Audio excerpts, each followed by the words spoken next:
je vous le concède, c'est pas bien de faire la guerre. C'est pas bien, c'est pas bien. Non, il n'y a pas de confusion, il n'y a pas de confusion. Il y a juste l'impossibilité pour moi de finir une phrase qui fait que ça devient problématique de pouvoir être jugé sur ce que je n'ai même pas eu le temps d'exprimer. Je vous dis simplement que l'Europe a voulu que l'Ukraine devienne européenne, c'est-à-dire maastrichtienne.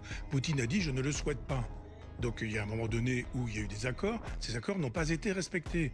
Poutine a dit si vous continuez, ça va se régler de manière militaire. L'Europe a dit ça n'aura évidemment pas lieu. Tout le monde a dit sur ces plateaux, y compris le vôtre, que bien sûr ça n'aurait pas lieu. Vous aviez des images satellitaires où vous aviez la totalité des convois militaires qui arrivaient vers l'Ukraine et on disait ça n'aura pas lieu. Comme actuellement d'ailleurs les mêmes qui nous ont dit qu'il n'y aurait pas de paix sont obligés de dire qu'il y a une paix, etc.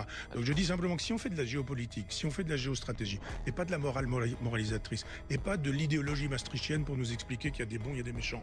Et que nous avons un chef d'État qui fait partie du camp du bien. Mais entre l'Ukraine et la Russie, il y a un agresseur et un agressé. Entre l'Ukraine et la Russie, il y a un agresseur et un agressé. C'est bien évident.